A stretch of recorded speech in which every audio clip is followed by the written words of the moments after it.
The Gimbal video, which was recorded by naval aviators off the U.S. East Coast in early 2015, is arguably the most recognizable UFO footage in the public domain. And now, thanks to detailed 3D analyses, this fascinating video is all the more intriguing. To summarize briefly, 3 independent 3D analyses based solely on the data and information from the 34 seconds of the Gimbal video found flight paths for the object that are entirely consistent with eyewitness accounts. Now, a brief note on possible bias.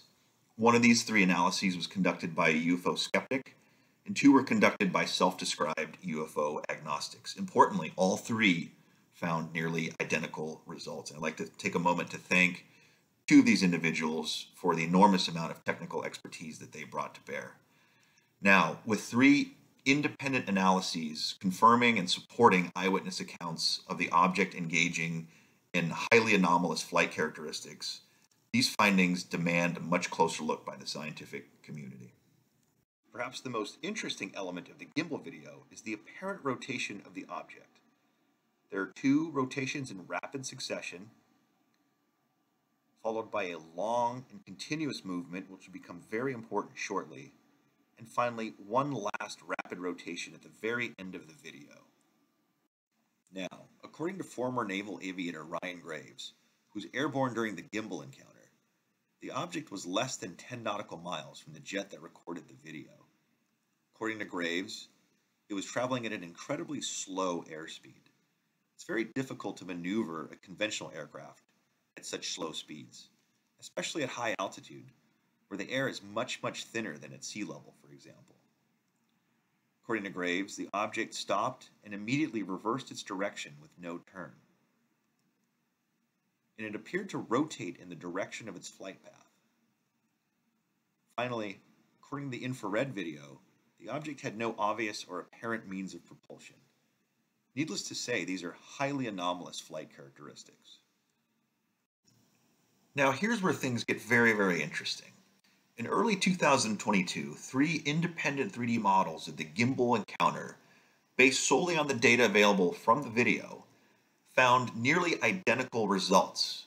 And they found that the object was gradually ascending, and then towards the end of the video, conducting a maneuver that is best described as a vertical U-turn. Importantly, Ryan Graves has confirmed that one of these 3D models, which matches the other models, is an accurate representation of the Gimbal encounter. Graves also addresses the altitude increase of the object found by those 3D models. He has amended his initial statement slightly to this: "I can't provide witness testimony to the 500-foot climb because it wasn't a realization that occurred during my initial observance of the video." Now, that's not altogether surprising. Some radar and situational awareness displays would have shown the Gimbal encounter from an overhead view like this. Anyone observing would have seen the object come to an apparent stop as it conducted that vertical U-turn and then appear to reverse direction without turning. Now, let's recreate and animate the flight path for the object found by those 3D models. We'll then play the Gimbal video in its entirety alongside the animation. According to the models, the object engages in a slow and steady ascent at the beginning of the video. In the video, the object makes no sudden turns or rotations. But keep a close eye on what happens when the object approaches and then importantly enters the curve found by those 3D models.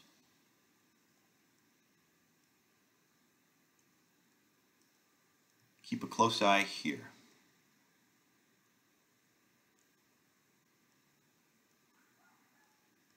If you caught that, that long continuous rotation is a perfect match for the curve found by those 3D models. Let's take a closer look.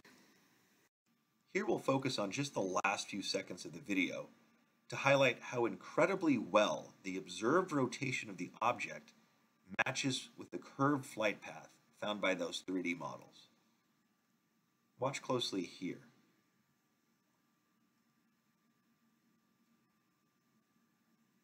That's an extraordinary match, and I cannot stress enough that those 3D models did not rely on the observed rotation of the object. Instead, They're based on entirely other factors, such as the movement of the clouds or the angles that are shown on the display. Now, a fairly significant element of those 3D models is the object's altitude increase. Gradual at first, followed by the vertical U-turn at the very end of the gimbal video. And the question is there any evidence of a possible altitude increase in the video itself? And it appears that there is. If we take the very first frame of the video, which is labeled 1 here, and compare it to the very last frame of the video, which is labeled 2, we see that the object rises significantly above the cloud line over the course of the video. This is fairly robust evidence that the object gained altitude as suggested by the 3D models. And here's another way to visualize how the object rises above the cloud line. In particular here, towards the end of the video where the object conducts that vertical U-turn. And while this is a little more technically complex, there may be additional evidence that the object gained altitude as the 3D model suggests. The little white dot circled in red here is known as the situational awareness dot, and it shows where the camera is pointing relative to the aircraft's nose, also known as the bore sight. Now, in the gimbal video, that dot travels from the left to the right as the jet turns into the gimbal object. However, the dot reaches its vertical limit, and if the equipment is working correctly, this likely means that the object was above the aircraft's nose, or its bore sight. If the object were level with the nose or below the aircraft's nose, it would have traveled like this. So while this is not conclusive evidence that the object gained altitude, it requires further study. To summarize, 3 independent 3D models based solely on the data and information available in the gimbal video confirmed detailed eyewitness accounts that the gimbal object traveled at an incredibly slow airspeed at high altitude, that it rotated in the direction of its flight path, and that it came to an apparent stop amid high winds. Those models also suggest that the gimbal object accelerated vertically without obvious or apparent means of propulsion. This is an extraordinary development. It means that repeatable and reproducible analyses confirmed aviator accounts of the gimbal object exhibiting extraordinary flight characteristics. Needless to say, this demands close scrutiny by the scientific community. Unsurprisingly, the gimbal video spurred an enormous amount of discussion and debate. UFO skeptics and debunkers have generally settled on the rotating glare hypothesis to explain the seemingly anomalous characteristics observed in the video. According to this theory, the object is actually infrared glare from another jet approximately 30 nautical miles in the distance. And, according to this theory, the rotation observed in the video is actually a function of the targeting pod. Let's take a closer look at these claims. To better understand the claims made by skeptics and debunkers, we need to know just a little bit more about the camera that recorded the gimbal video. The camera was actually this Raytheon AT FLIR targeting pod, which is mounted here on the jet. The video is recorded in infrared mode, and that means that hotter objects are displayed as lighter or darker on the screen depending on the settings. Skeptics and debunkers claim that the gimbal object is not an object per se. Instead, they point to outdated footage from systems that are far less sophisticated than the Raytheon AT FLIR targeting pod to claim that what we see in the video is actually the heat distortion from a distant jet's engines. Now, this is somewhat disingenuous. It's an imperfect comparison. It's an apples to oranges comparison. So what we'll do is review footage solely from the AT FLIR targeting pod under circumstances identical to those described by the debunkers. The evidence is fairly clear, and it does not support the glare theory for the gimbal video. Now remember, debunkers point to non-AT FLIR video to claim that the heat distortion from a jet's engines can obscure the entire aircraft. But does that happen with the AT FLIR? Let's take a closer look. Here's an FA-18 Hornet maneuvering away from the AT FLIR targeting pod. You can still see the aircraft. The glare has not obscured the rest of the airplane. Here's another AT FLIR video.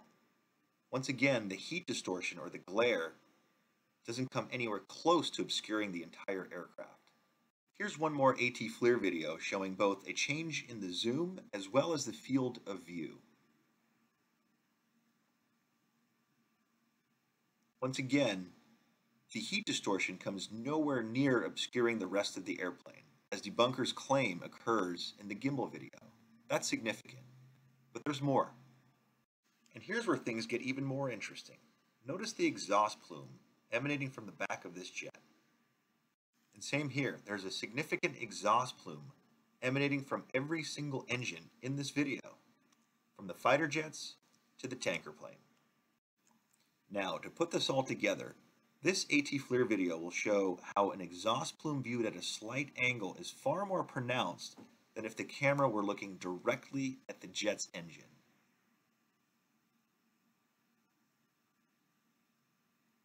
Now that was pretty fast, so we'll replay the video and pause it at the exact moment that the jet's engine is pointed directly at the AT FLIR targeting pod. Watch as this exhaust plume, which is fairly significant, disappears to almost nothing.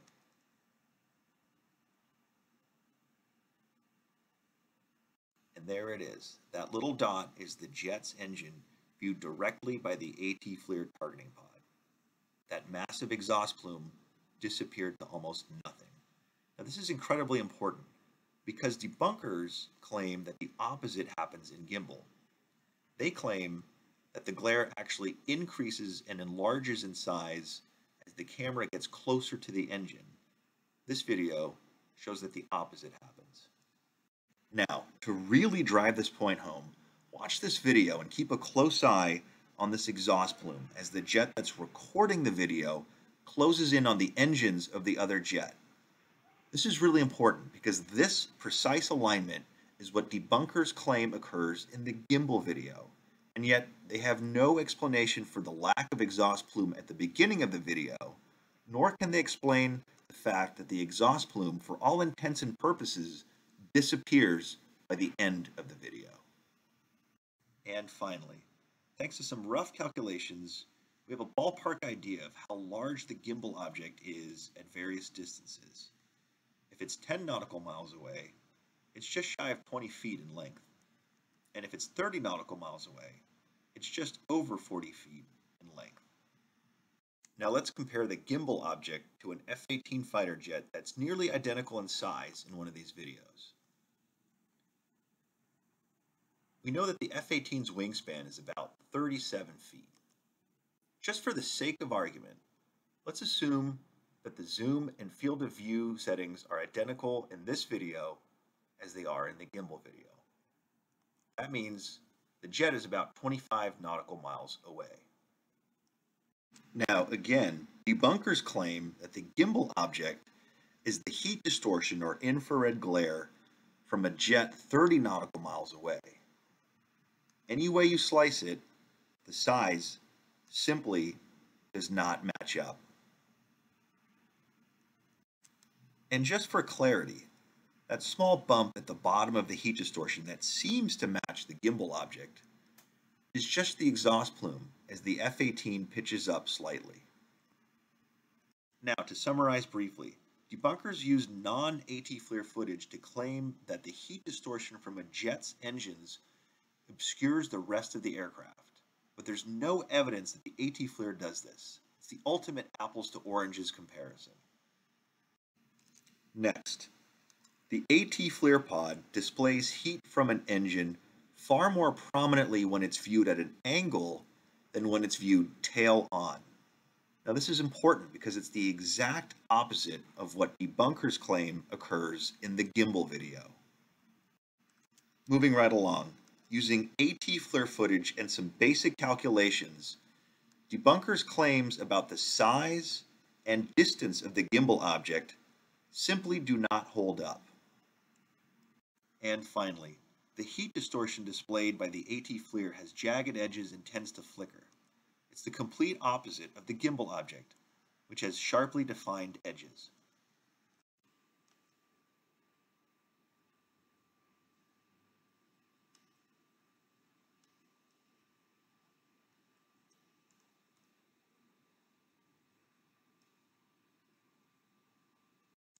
Debunkers also claim that the rotation in the gimbal video is not the object itself rotating, but instead a product of the targeting pod moving as it maintains track of the object.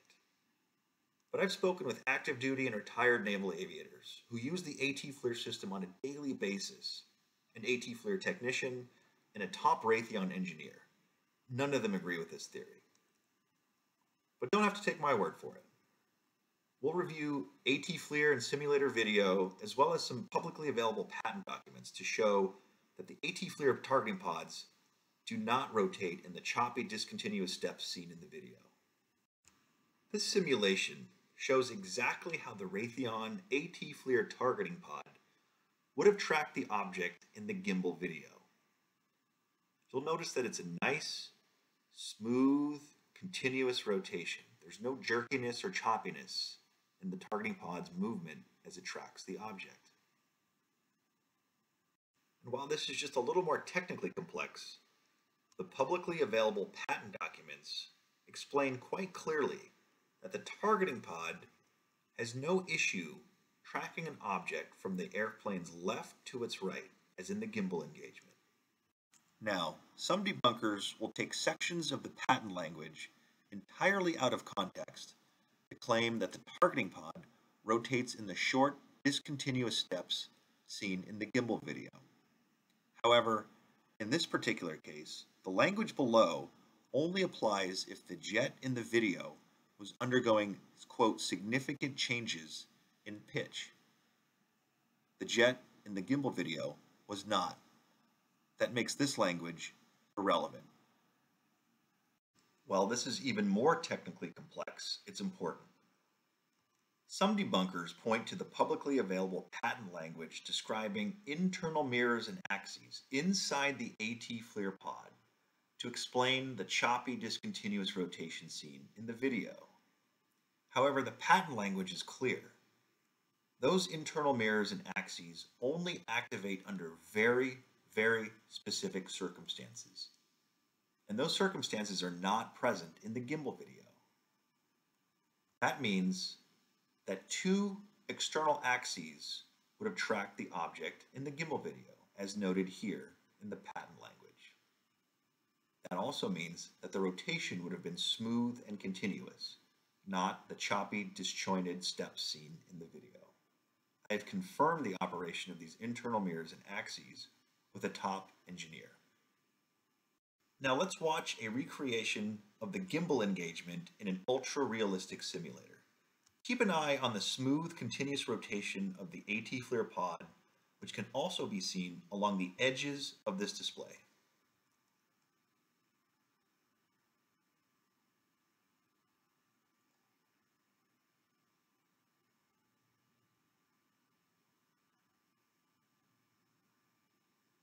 Smooth, continuous rotation throughout. Next up is real-life footage of an AT FLIR targeting pod. Keep a close eye on the edges, which show smooth and continuous rotation.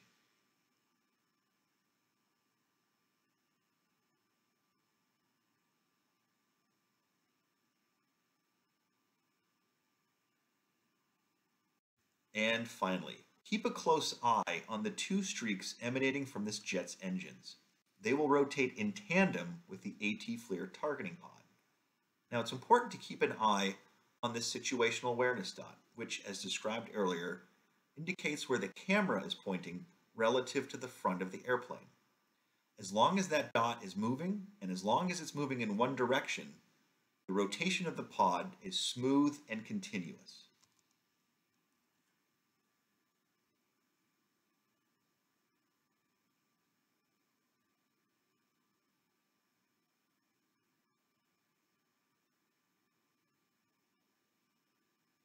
Given the enormous amount of evidence that the AT FLIR pod does not rotate in short, discontinuous steps, isn't it simply more likely that the rotation observed in the gimbal video is the object following along the flight path calculated by 3 independent models?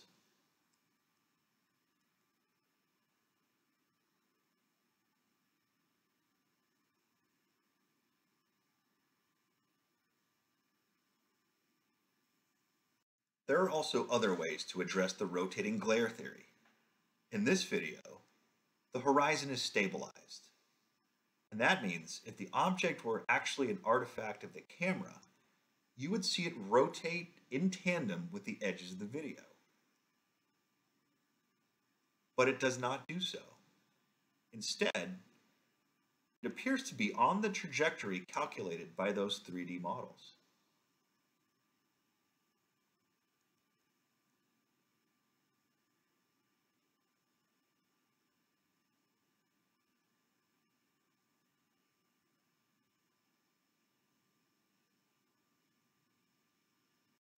Debunkers also claim that a series of bumps and jumps that coincide with the rotation of the object in the gimbal video are evidence of the AT FLIR's motors kicking in to rotate the pod. But that claim does not stand up to scrutiny. You can watch any number of AT FLIR videos and see far more violent movement by the pod, yet no bumps or jumps. I asked an active duty FA-18 weapons systems officer, also known as a WIZO, who operates the AT FLIR system daily about this. Here's what he said.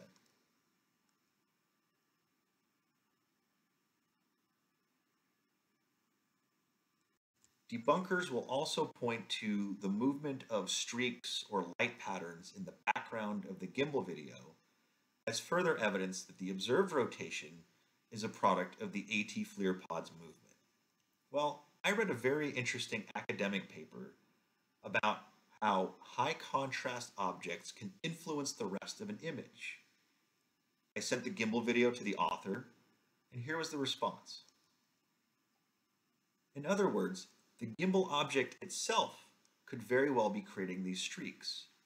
That means if the object rotated, the streaks rotated in tandem with the object. Depending on the settings of the AT FLIR's infrared camera, here's another way to visualize this. Watch the rotating light patterns on the left.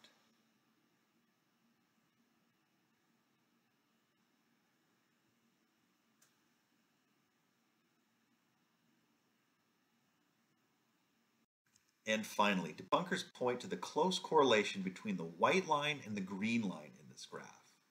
The white line indicates the rotation expected by the AT FLIR targeting pod, and the green line indicates the observed rotation of the object in the video. To address this, we'll return briefly to the situational awareness dot. Remember, it travels from left to right across the screen as the jet turns into the gimbal object. At one point, the situational awareness dot reaches its vertical limit and travels horizontally across the screen. If the equipment was working correctly, that means the AT FLIR pod was likely looking above the aircraft's nose or its bore sight, which could have significant implications for the graph that you just saw. To briefly explain this, if the gimbal object had been perfectly aligned with the jet's nose, up, down, left, right, perfectly centered along the aircraft's bore sight, the situational awareness dot would have appeared here or just slightly above this location. But in the gimbal video, the dot is all the way up at its vertical limit.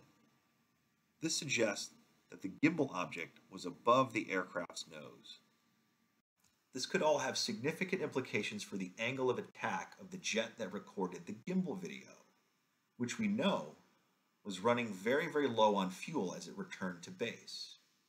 At the end of the day, it's possible that this graph actually looks more like this.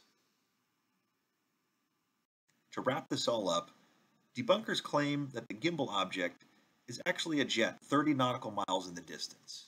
But for this to be true, it would mean that an unknown aircraft was traveling in highly controlled military training airspace with no transponder, at an odd altitude, and a perfect tail-on alignment, despite the fact that the AT FLIR does not display heat distortions the way debunkers claim. Perhaps most importantly, the gimbal encounter coincided with dozens of naval aviators encountering unknown objects that displayed highly anomalous sensor readings on a near-daily basis. If the debunkers' distant jet theory is correct, that means the aircraft was 20 nautical miles directly behind a fleet of these anomalous objects. The debunkers' theory also demands a failure of onboard and offboard radar systems, which Ryan Graves has recently said were working perfectly. And finally, the debunkers' theory is entirely inconsistent with detailed eyewitness accounts, radar and other sensor observation, and 3 independent 3D models of the gimbal object's flight path. Of particular note, one 3D model appears to find a flight path for the gimbal object that is straight and level at approximately 30 miles in the distance. However, this model is based solely on the motion of the clouds. 2 other geometrical models that were highlighted in this video do not find a constant speed for the object at 30 nautical miles. Instead, they find that the object must accelerate significantly. Moreover, this model does not explain the change in size and shape of the object, nor does it explain the object rising above the clouds.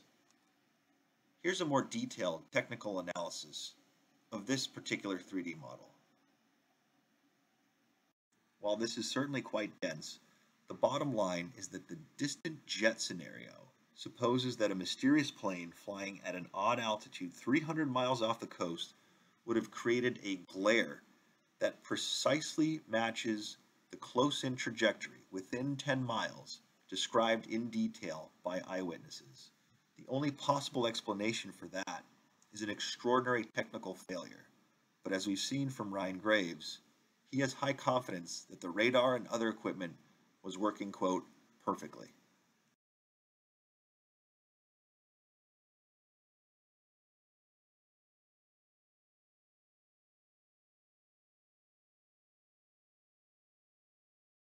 There's a whole fleet of them. Look on the ASA. My gosh. They're all going against the wind. The wind's 120 knots from the west. Look at that thing, dude. That's not our LNS, though, is it? It's not. That is the LNS, dude. Well, if there's like... Look at that thing. It's rotating.